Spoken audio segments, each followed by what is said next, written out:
بسم الله الرحمن الرحيم. اللهم صل على محمد وعلى آل محمد كما صليت على إبراهيم وعلى آل إبراهيم إنك حميد مجيد. اللهم بارك على محمد وعلى آل محمد كما باركت على إبراهيم وعلى آل إبراهيم إنك حميد مجيد. باب قول الله تعالى: ونضع الموازين القسط ليوم القيامة وأن أعمال بني آدم وقولهم يوزن. وقال مجاهد رحمه الله تعالى: القسطاس العدل بالرومية، ويقال القسط مصدر المقسط وهو العادل، وأما القاسط فهو الجائر. بسم الله الرحمن الرحيم. اللهم صل على محمد النبي الأمي وعلى آله وسلم تسليما. وبالسند المتصل منا إلى حجة الإسلام والزمان، إمام الهمام، بحر العلوم والبرهان، أمير المؤمنين في الحديث، أبي عبد الله محمد بن إسماعيل البخاري رحمه الله تعالى قال: حدثنا أحمد بن وشكاب قال حدثنا محمد بن فضيل عن عمارة بن القعقاع عن أبي زرعة عن أبي هريرة رضي الله تعالى عنه قال: قال النبي صلى الله عليه وسلم: كلمتان حبيبتان إلى الرحمن، خفيفتان على اللسان، ثقيلتان في الميزان، سبحان الله وبحمده سبحان الله العظيم.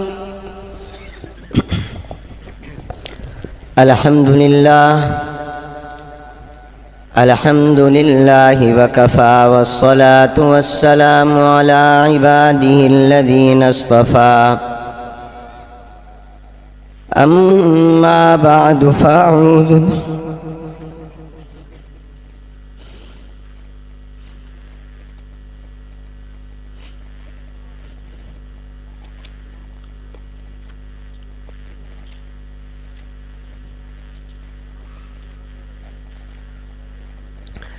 فأعوذ بالله من الشيطان الرجيم. بسم الله الرحمن الرحيم.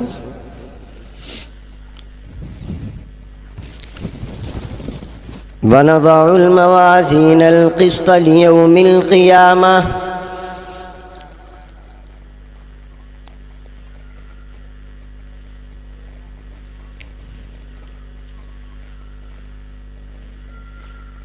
وقال النبي صلى الله عليه وسلم: كلمتان حبيبتان إلى الرحمن، خفيفتان على اللسان، ثقيلتان في الميزان، سبحان الله وبحمده سبحان الله العظيم.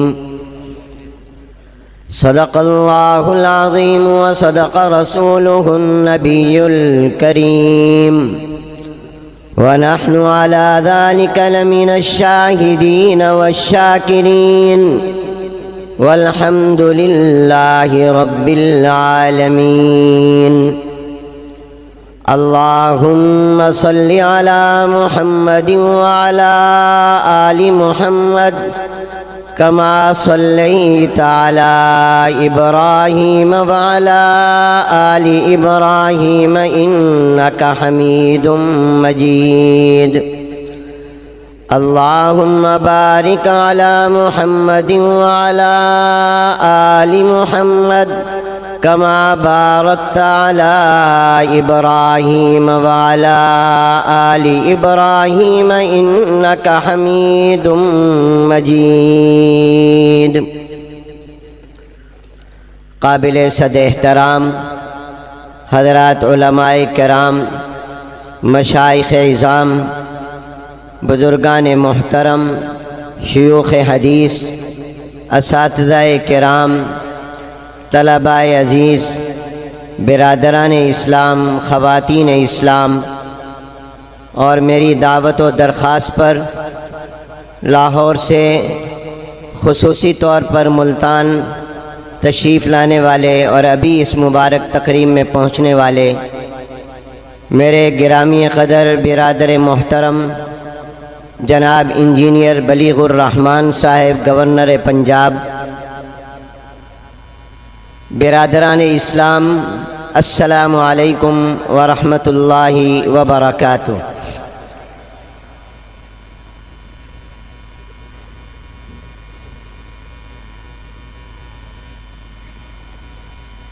میں سب سے پہلے اس حقیقت کا اظہار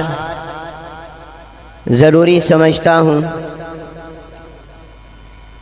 کہ اعلان اور پروگرام کے مطابق، وعدے کے مطابق اس اجتماع سے شیخ الاسلام حضرت مولانا مفتی محمد تقی عثمانی صاحب دامت برکاتہم العالیہ نے خطاب فرمانا تھا اور بخاری شریف کی آخری حدیث کا مبارک درس بھی انہوں نے ہی دینا تھا۔ کل انہیں ملتان پہنچنا تھا، مگر بعد ایسی عوارض پیش آئے، ناگزیر وجوہات پیش آ گئیں، جس کی بنا پر وہ تشریف نہ لا سکے۔ اسی طرح قائد ملت اسلامیہ حضرت مولانا فضل الرحمان صاحب دامت برکاتہم العالیہ نے بھی تشریف لانا تھا، وہ اپنی ناسازی طبع اور علالت و بیماری کی بنا پر تشریف نہ لا سکے۔ دعا ہے اللہ تعالیٰ ان تمام اکابر کا، اور جو جہاں اسٹیج پر موجود دائیں اور بائیں سامنے موجود اکابر بزرگ ہیں، اللہ ان کا سایہ ہمارے سروں پر تا دیر قائم و دائم رکھیں۔ مجھے انہوں نے حکم کیا کہ میں آپ کے سامنے آخری حدیث کا درس دوں۔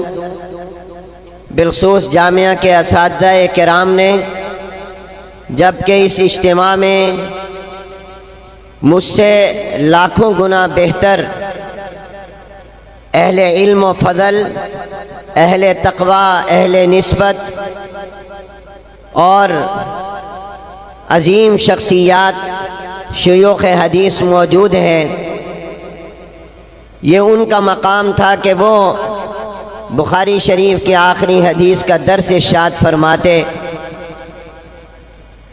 مگر میں اپنے جامعہ کے اساتذہ کے حکم کی تعمیل کرتے ہوئے اپنا سبق سنا رہا ہوں جو میں نے اپنے اکابر سے پڑھا ہے، اور اس ارادے اور نیت سے سنا رہا ہوں کہ اگر کوئی غلطی ہوگی تو یہ حضرات اس کی اصلاح فرما دیں گے۔ اگرچہ درسگاہ میں سبق سنانا آسان ہوتا ہے، اتنے بڑے مجمع میں سبق سنانا مشکل ہوتا ہے، لیکن امید رکھتا ہوں کہ موجود حضرات کی توجہات کی برکت سے اللہ مجھے یہ توفیق عطا فرمائیں گے کہ میں تہی دامن ہونے کے باوجود چند باتیں ان حضرات کی توجہ کی بنا پر عرض کر سکوں۔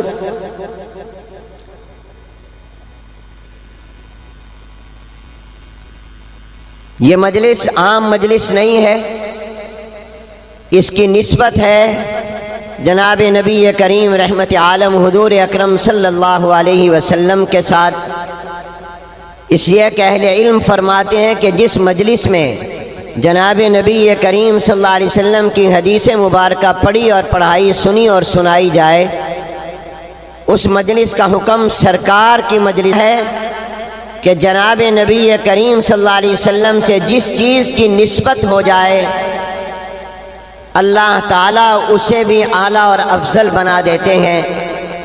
وہ اگر کوئی ذرہ ہو تو اللہ اس کو آفتاب و ماہتاب بنا دیتے ہیں، وہ کچھ بھی نہ ہو تو اللہ اسے سب کچھ بنا دیتے ہیں۔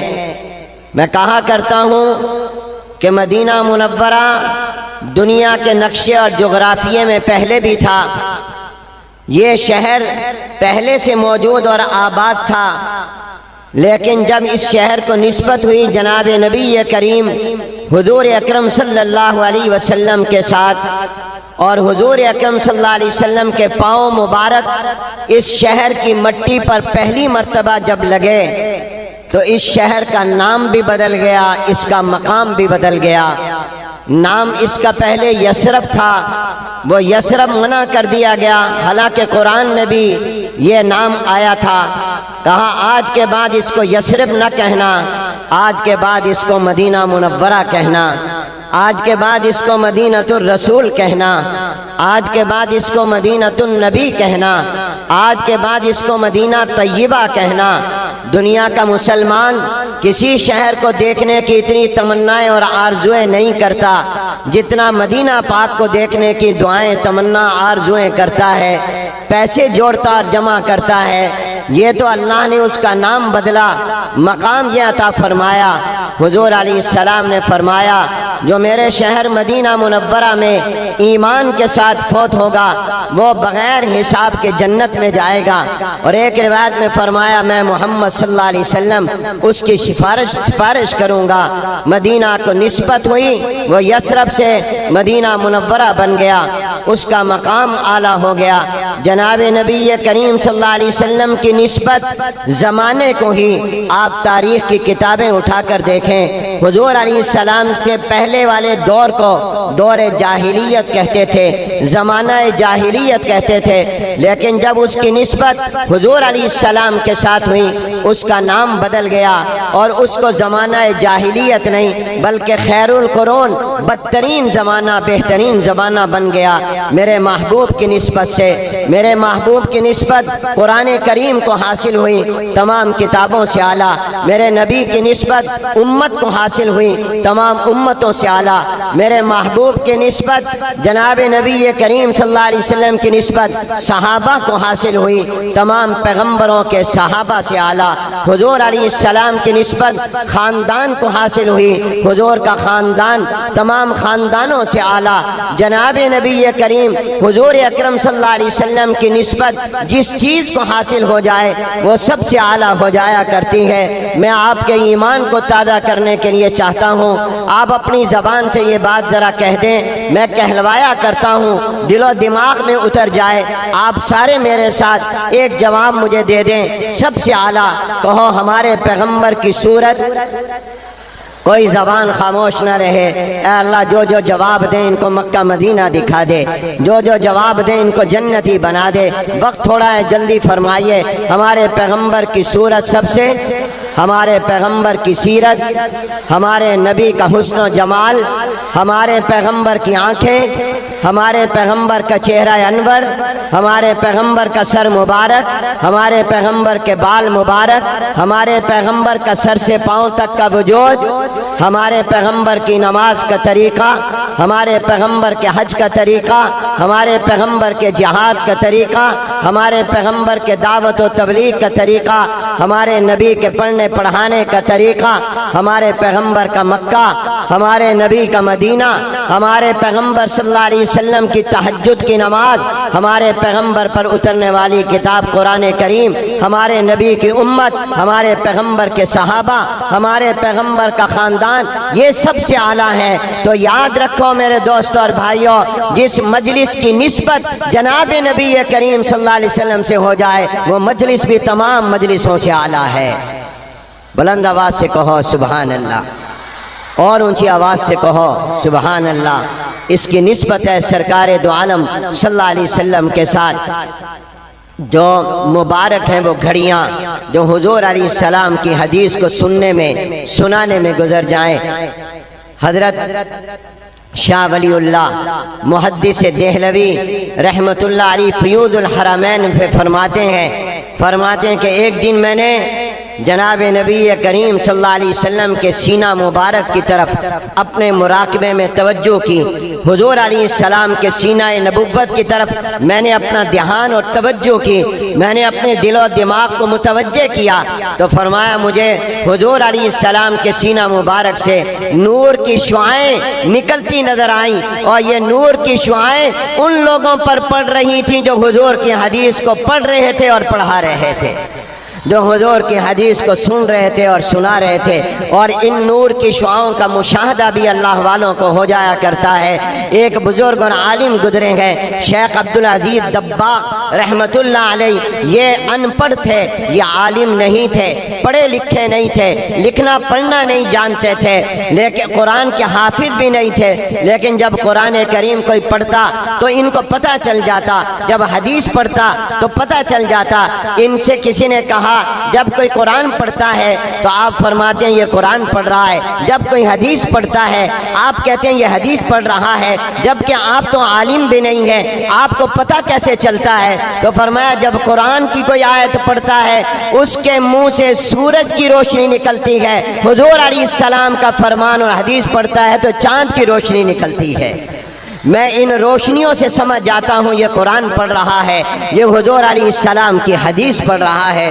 تو میرے دوستو، یہ نور کی شعائیں حدیث پڑھنے پڑھانے والوں کو مل رہی ہیں۔ آپ بھی حضور کی حدیث پڑھنے آئے ہیں، آج ابھی حضور کی حدیث پڑھیں گے، سن بھی رہے ہیں، انشاءاللہ یہ نور کی شعائیں، یہ نور آپ تک بھی پہنچے گا، یہ روشنی آپ تک بھی پہنچے گی۔ مولانا فضل الرحمان گنج مراد آبادی رحمت اللہ علیہ، جن کا نام مولانا فضل رحمان گنج مراد آبادی اکثر لکھا گیا ہے، ان کے بارے میں حضرت مولانا سید ابو الحسن ندوی رحمت اللہ علیہ فرماتے ہیں کہ ایک جگہ پر آئے اور اس جگہ پر کھڑے ہو کر کہنے لگے کہ اس جگہ سے مجھے نور کی شعائیں آسمان تک جاتی نظر آ رہی ہیں، اور آسمان سے نور اس زمین کے ٹکڑے تک آتا نظر آ رہا ہے، پتہ کرو یہ جگہ کون سی ہے۔ جب تحقیق کی گئی تو پتہ چلا کہ دہلی کے محدث دہلوی شیخ عبدالحق رحمت اللہ علیہ یہاں بیٹھ کر حضور کی حدیث پڑھایا کرتے تھے، اس لیے یہاں سے انوارات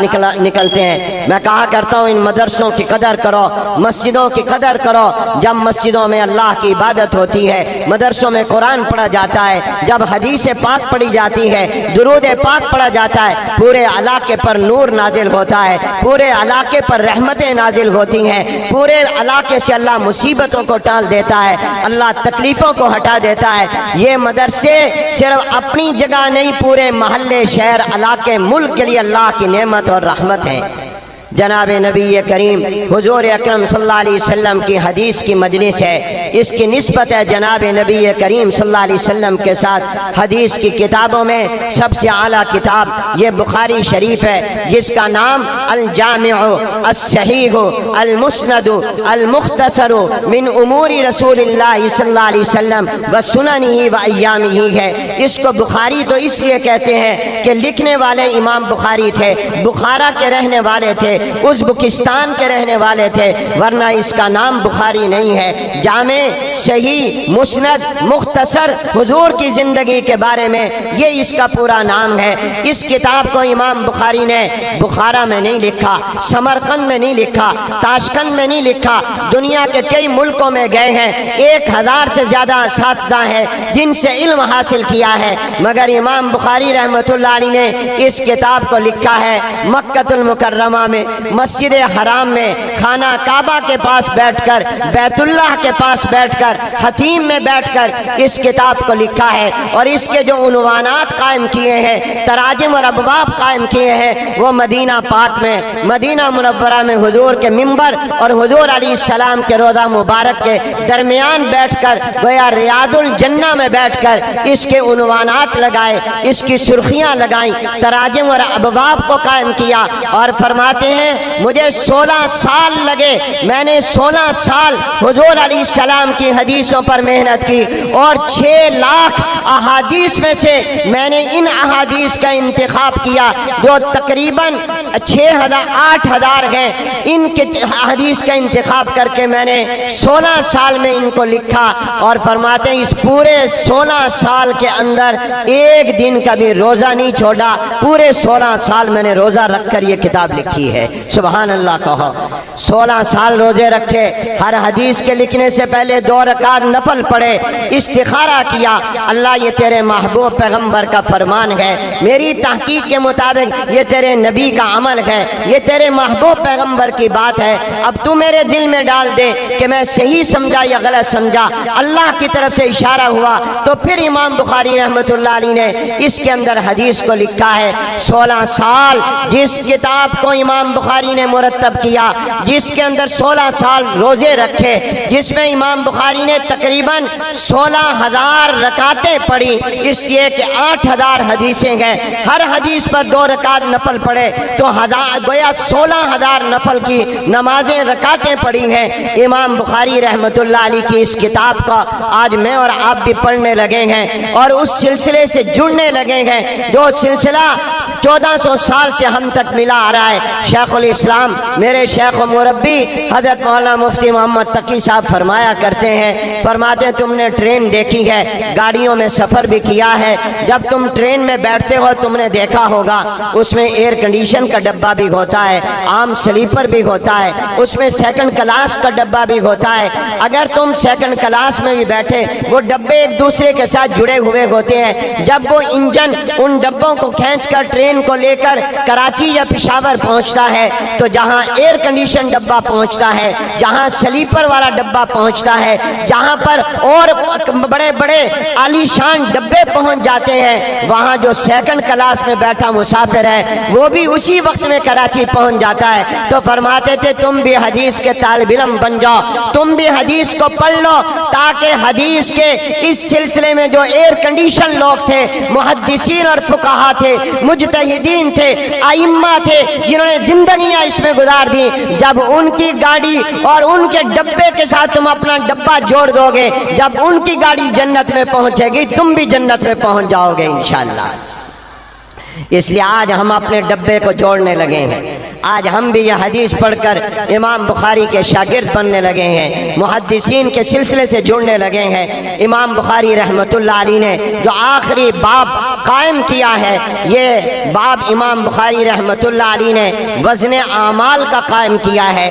امام بخاری رحمۃ اللہ علیہ کی عادت ہے وہ اپنے الفاظ کو عنوان نہیں بناتے، وہ اکثر قرآن کی آیات کو یا حضور کی احادیث کو یا سلف صالحین کے قول کو عنوان بناتے ہیں، اشارہ کرتے ہیں کہ میرے لفظوں میں برکت نہیں، جو قرآن میں برکت ہے، حدیث میں جو برکت وہ میرے لفظوں میں نہیں، جو بزرگوں کی باتوں میں برکت وہ میرے الفاظ میں نہیں۔ یہاں بھی قرآن کی آیت کو عنوان بنایا اور قرآن کی آیت یہ ہے، بسم اللہ الرحمن الرحیم ونضع الموازین القسط لیوم القیامہ۔ اللہ تعالیٰ فرماتے ہیں ہم انصاف کے ترازو اور ایک معنی کے مطابق انصاف قائم کرنے کے لیے ہم قیامت کے دن ترازویں رکھیں گے، میدان محشر ہوگا، حساب و کتاب ہوگا، نیکیوں اور گناہوں کو تولا جائے گا، ہر ایک کا گناہ بھی تولا جائے گا، نیکی بھی تولی جائے گی، ہم ترازویں قائم کریں گے اور اس کے اندر جس کی نیکیوں کا پلڑا بھاری ہو گیا وہ کامیاب ہو جائے گا، جس کے گناہوں کا پلڑا بھاری ہو گیا وہ ناکام ہو جائے گا۔ یہ امام بخاری رحمۃ اللہ علیہ نے باب قائم کیا ہے۔ اس سے مقصد امام بخاری کا ایک عقیدے کا بتانا ہے، عقیدہ یہ ہے اہل سنت والجماعت کا کہ قیامت حق ہے، قیامت کا حساب و کتاب حق ہے، میزان عدل حق ہے، ترازو حق ہے، سچ ہے۔ اللہ نے جو کہا ہم ایمان لاتے ہیں کہ نیکیوں بھی کو تولا جائے گا، گناہ کو بھی تولا جائے گا۔ ایک پرانے زمانے میں گروہ تھا، فرقہ تھا جس کو معتزلہ کہتے ہیں، آج اس نام کا فرقہ نہیں ہے، آج اس نام کا گروہ نہیں ہے۔ میرے دوست ایک بات یاد رکھو، حق ہمیشہ قائم رہتا ہے، حق والے بھی ہمیشہ قائم رہتے ہیں، باطل بھی مٹ جاتا ہے، باطل والے بھی مٹ جاتے ہیں۔ ان الباطل کان زہوقا، باطل مٹنے کے لیے آیا، آج معتزلہ کو کوئی نہیں، اس کا نام فرقہ نہیں ہے، جہمیہ نہیں ہے، مرجیہ نہیں ہے، کرامیہ نہیں ہے، یہ سب ختم ہو گئے، اہل سنت والجماعت باقی ہے۔ جس نے امام احمد بن حنبل کو کوڑے مارے تھے اس کا نام و نشان کوئی نہیں جانتا۔ امام احمد بن حنبل آج بھی زندہ ہے، قیامت تک زندہ رہیں گے انشاءاللہ۔ میرے دوستو، معلوم ہوا کہ کبھی باطل ہمیشہ نہیں رہتا۔ ان کا عقیدہ یہ تھا، ان کا نظریہ یہ تھا، وہ عقل کی بنیاد پر کہتے تھے کہ کوئی نہیں تولا جائے گا، اس لیے کہ نماز کوئی کبھی نہیں تول سکتا، نماز الگ نظر نہیں آتی، روزہ الگ وجود نہیں رکھتا، قرآن کی تلاوت الگ موجود نہیں، اللہ کا ذکر الگ موجود نہیں، درود پاک الگ موجود نہیں، سچ الگ موجود نہیں۔ کبھی آپ نے نہیں کہا دکاندار کو میری نماز تول دے، میرا قرآن کی تلاوت تول دے، یہ میرا ذکر تول دے، اس لیے کہ اس کا الگ وجود نہیں ہے، وہ حصی نہیں ہے، وہ جوہر نہیں ہے، وہ عرض ہے، اور عرض کو نہیں تولا جا سکتا، اس لیے انہوں نے انکار کر دیا۔ کہا جہاں قرآن یا حدیث میں تولنے کی بات آتی ہے اس سے مراد عدل و انصاف ہے کہ اللہ تعالیٰ انصاف کریں گے، تولنے کا انکار کر دیا، جبکہ قرآن میں اللہ نے واضح کہا والوزن یومئذ الحق، قرآن میں اللہ نے کہا فمن ثقلت موازینہ فاولئک هم المفلحون ومن خفت موازینہ فاولئک الذین خسروا انفسهم، اور قرآن میں اللہ نے کہا ونضع الموازین القسط لیوم القیامہ، میرے محبوب پیغمبر سے فرمایا تولا جائے گا۔ انہوں نے انکار کیا، انکار عقل کی بنیاد پر کیا کہ سمجھ میں بات نہیں آئی، دماغ میں نہیں آئی، اس لیے انکار کر دیا۔ امام بخاری نے ان کا رد کیا اور اہل سنت کا عقیدہ ثابت کیا اور کہا ہمارا ایمان ہے ان اعمال بنی آدم وقولہم یوزن۔ امام بخاری نے اس قول کو بھی اختیار نہیں کیا کہ نامہ اعمال کو تولا جائے گا، امام بخاری نے اس قول کو بھی اختیار نہیں کیا کہ عمل کرنے والے آدمیوں کو تولا جائے گا، امام بخاری نے کہا نہیں، عملوں کو ہی تولا جائے گا، بول اور قول کو ہی تولا جائے گا، اور کہا اگر عقل میں نہیں آتا تو نہ آئے، ہم عقل پرست نہیں، ہم تو خدا پرست ہیں۔ سارے کہہ دو ہم کیا ہیں؟ ہم نے عقل کے پیچھے چلنا ہے یا اللہ کے حکم پر چلنا ہے؟ ہم نے عقل کے پیچھے چلنا ہے یا حضور کے پیچھے چلنا ہے؟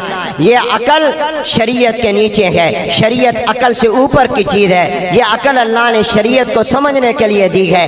شریعت کی بنیاد وحی الہی پر ہے، وحی کا مقام عقل سے اوپر ہے، جہاں آنکھ نہیں دیکھ سکتی، کان نہیں سن سکتے، وہاں عقل کام کرتی ہے، جہاں عقل کام نہیں کر سکتی وہاں اللہ کی وحی رہنمائی کرتی ہے۔ اس لیے میرے دوستوں اور بھائیوں، ہم نے اللہ کی بات ماننی ہے، لیکن آج تو عقل کی دنیا میں بھی ماننا پڑے گا۔ علامہ انور شاہ کشمیری رحمت اللہ علیہ فرمایا کرتے تھے یہ دنیا ختم نہیں ہوگی، قیامت نہیں آئے گی جب تک کہ اللہ تعالیٰ عقلوں کی بنیاد پر بھی منوا نہیں لے گا کہ قرآن سچا ہے، میرے نبی کا فرمان سچا ہے۔ اس زمانے میں تو یہ بات لوگ کرتے تھے، آج آپ دیکھیں اعراض کو تولا جا رہا ہے، آج گرمی کو تولا جا رہا ہے، سردی کو تولا جا رہا ہے، گرمی الگ وجود نہیں رکھتی، سردی الگ وجود نہیں رکھتی، آج تھرمامیٹر سے بخار کو تولا جا رہا ہے، وہ بتا دیتا ہے تمہارے جسم میں گرمی کتنی ہے۔ آج شوگر کو ناپا جا رہا ہے کہ تمہیں 101 شوگر ہے، نارمل ہے یا تمہاری زیادہ شوگر ہے۔ آج بجلی اور گیس کو تولا جا رہا ہے، اتنے آلات اور میٹر آ گئے ہیں، جبکہ بجلی کا الگ وجود نہیں، گیس کا الگ وجود نہیں، گرمی سردی کا الگ وجود نہیں، ہوا کو تولا جا رہا ہے۔ اگر آج کا انسان اللہ کے دیے ہوئے دماغ اور عقل کو استعمال میں لا کر گرمی تول سکتا ہے، ہوا کو تول سکتا ہے، سردی کو تول سکتا ہے،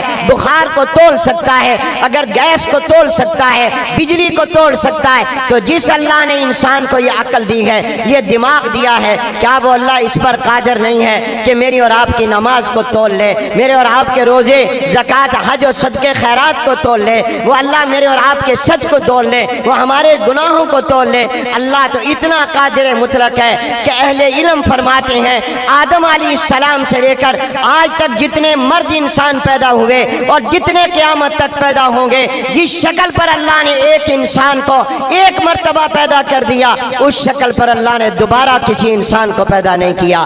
حضرت حوا سے لے کر آج تک جس عورت لڑکی کو اللہ نے جس شکل پر پیدا کر دیا، وہ خواہ قبر میں چلی گئی ہو، اس شکل پر اللہ نے دوبارہ کسی عورت کو پیدا نہیں کیا، یہ اللہ تبارک و تعالی کا فضل اور کرم ہے، یہ اس کی طاقت و قدرت ہے۔ میرے ہاتھ کی لکیریں، آپ کے ہاتھ کی لکیریں دنیا کی لکیروں سے مختلف ہیں۔ آج فنگر پرنٹ دنیا ترقی کے باوجود لیتی ہے، دستخط نہیں، انگوٹھا لگاؤ۔ کیوں انگوٹھا لگائیں؟ کہا جال شادی پکڑ لیں گے۔ اس انگوٹھے کے اوپر کے حصے میں میرے رب نے جو نقشہ بنایا ہے وہ نقشہ کوئی نہیں بنا سکتا، اس میں جال شادی نہیں ہو سکتی۔ ہر ایک کے انگوٹھے کے اوپر کی حصے کی لکیریں دنیا کے تمام انسانوں کے انگوٹھے کی لکیروں سے الگ اور مختلف ہیں۔ سبحان اللہ کہہ دو، یہ میرے رب کی قدرت ہے۔ اس لیے میرے دوستوں اور بھائیوں، میں آپ زیادہ وقت نہیں لیتا، ابھی دستار بندی ہے، ہمارے پیارے دوست محترم بلیغ الرحمان صاحب کا بیان ہونا ہے۔ آپ نے ان کو دیکھا، اللہ ہمیں اس طرح کے حکمران عطا فرمائے۔ مجھے ان سے محبت ہے، آپ بھی ان سے محبت کریں۔ یہ بہاولپور سے رہنے والے ہمارے وسیب اور علاقے کے ہیں، پہلے بھی خیر المدارس تشریف لائے ہیں۔ یہ ایسا گورنر ہے کہ مصلی پر کھڑے ہو کر نماز فرض بھی پڑھا سکتے ہیں، جمعہ بھی پڑھا سکتے ہیں، عیدین بھی پڑھا سکتے ہیں۔ اللہ ہمیں ایسے حکمران جس کے چہرے سنت کے نور سے چمک رہے ہوں، جو صاحب علم ہیں، جن کے کارنامے میں عرض کروں، ان کا اتنا بڑا ایک عظیم الشان کارنامہ جو ان کے لیے صدقہ جاریہ ہے۔ انہوں نے اپنے دور میں جب یہ وزیر تعلیم تھے، انہوں نے اسلام آباد میں بھی اور رابطہ کر کے دوسرے صوبوں میں بھی بعد میں انہوں نے سکولوں میں قرآن کی تعلیم کو لازمی کروایا کہ پہلی سے 5ویں تک نازلہ قرآن کریم، 6ٹھی سے 12ویں تک قرآن کا ترجمہ۔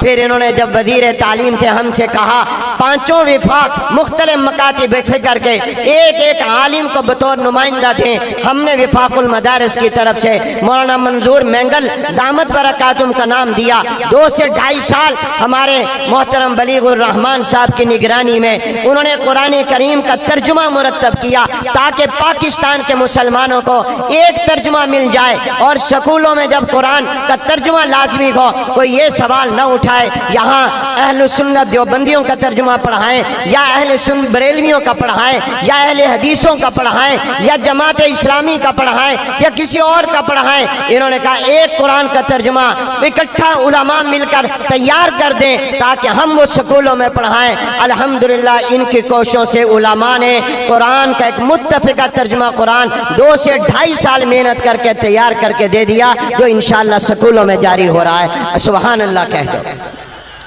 ان کا بیان بھی ہونا ہے، اس لیے میں اپنی بہت سی باتیں درسگاہ میں ہو جائیں گی۔ میں آپ کو آخری حدیث پڑھاتا ہوں، آپ سب میرے ساتھ حدیث پڑھ لیں، حدیث کے طالب علم بن جائیں، متوجہ ہو جائیں دل سے حضور علیہ السلام کی طرف۔ حضور کے سینے سے نور نکلتا ہے جو حدیث پڑھنے والوں تک پہنچتا ہے، وہ آپ تک پہنچ رہا ہے، اور یہ آپ کو مدارس کی برکت سے مل رہا ہے۔ سارے متوجہ جو کھڑا ہے وہ اگر بیٹھ سکتا ہو تو بیٹھ جائے، بیٹھنے کی جگہ نہ ہو تو کھڑے ہو کر پڑھ لے، لیکن بہتر ہے کہ بیٹھ جاؤ، حضور کی حدیث کے ادب میں بیٹھ جاؤ، اور سارے میرے ساتھ اس حدیث کو پڑھ لو، سارے متوجہ ہو جاؤ۔ بسم اللہ الرحمن الرحیم۔ قال النبی صلی اللہ علیہ وسلم، بلند آواز سے پڑھو، اونچی آواز سے پڑھو، فرشتے گواہ ہو رہے ہیں، جہاں تک جاؤ گے آواز جائے گی، فضا بھی گواہ ہو جائے گی، بلند آواز سے پڑھو۔ قال النبی صلی اللہ علیہ وسلم،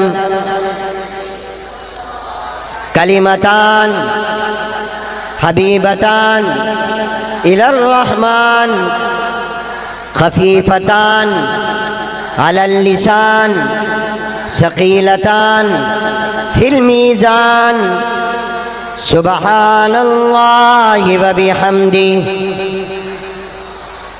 سبحان اللہ العظیم سبحان اللہ وبحمدہ سبحان اللہ العظیم سبحان اللہ وبحمدہ سبحان اللہ العظیم۔ جناب نبی کریم حضور اکرم صلی اللہ علیہ وسلم نے ارشاد فرمایا، 2 کلمے مراد کلام ہیں، رحمان کو بہت پسند ہیں۔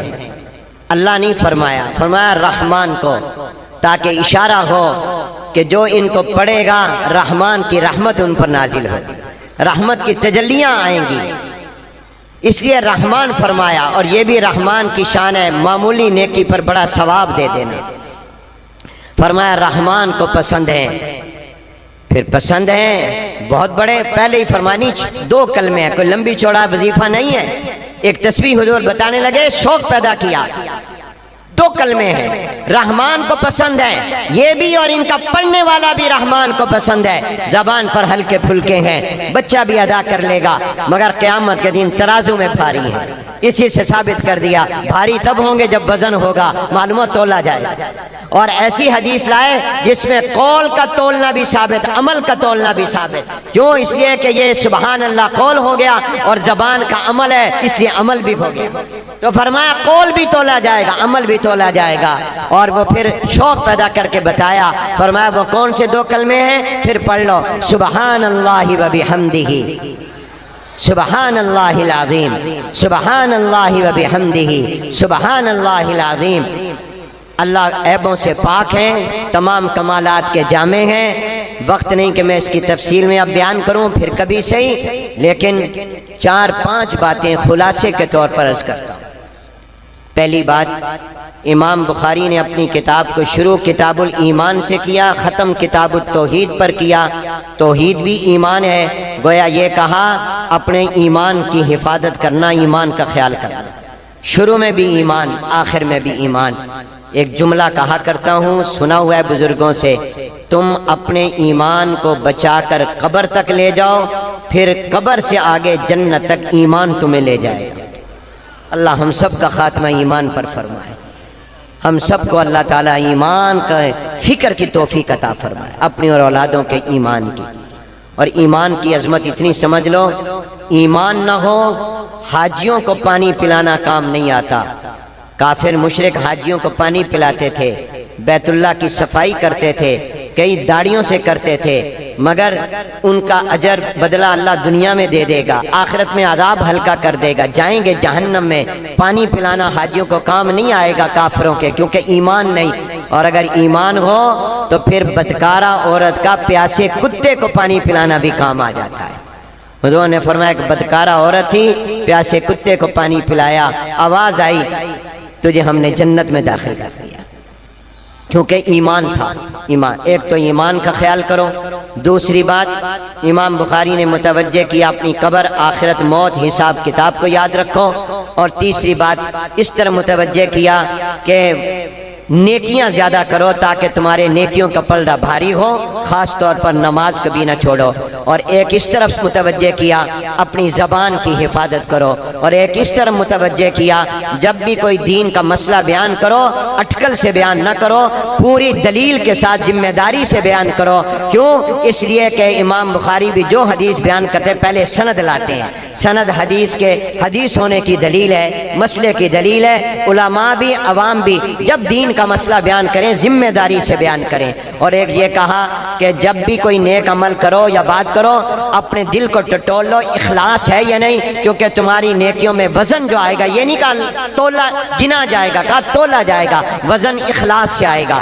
اللہ کی رضا کے لیے کرو گے تو اس کے اندر وزن آئے گا، اللہ کی رضا کے لیے نہیں ہوگا تو وزن نہیں ہوگا۔ اور آخری بات یہ کہی کہ اپنی زبانوں کو اللہ کی تسبیح اور ذکر سے آباد رکھا کرو، تر و تازہ رکھا کرو۔ اللہ تعالیٰ اس کو قبول فرمائے۔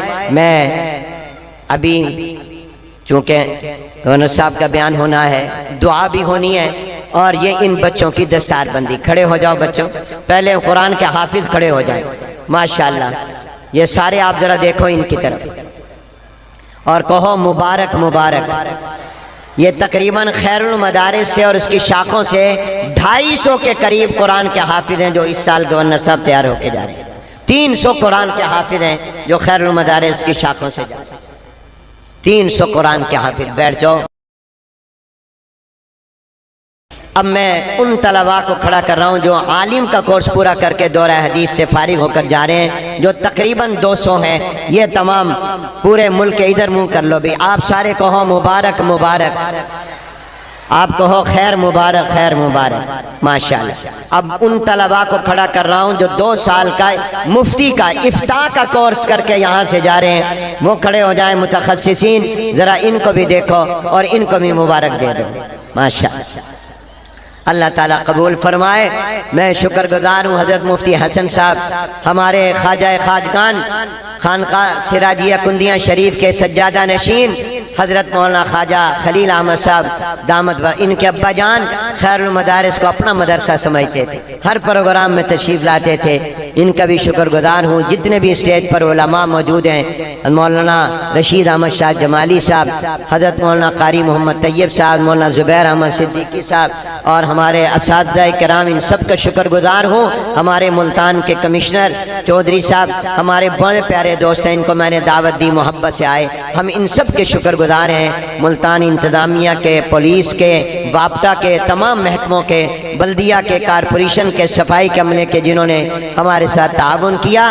آپ نے بیٹھے رہنا ہے اور اس محبت میں کہ ان کے ساتھ آپ نے آج یہ دلہا ہے، اصل میں ان کی ابھی دستار بندی ہو گئی ہے، ان کے بزرگ سروں پر ہاتھ رکھیں گے اور پھر دعا ہوگی۔ مزید تقریباً 20 سے 25 منٹ پھر ہم نماز عصر ادا کریں گے اور الحمدللہ نماز عصر کو وقت مستحب اور جواز میں ادا کریں گے۔ اب میں درخواست کر رہا ہوں محترم جناب میاں بلیغ الرحمان صاحب، اللہ نے ان کو بہت خوبیوں سے نوازا ہے، میں ان کا دل کی اتھا گہرائیوں سے شکر گزار ہوں، میری دعوت پر یہ یہاں تشریف لائے۔ محترم جناب میاں بلیغ الرحمان صاحب، گورنر پنجاب۔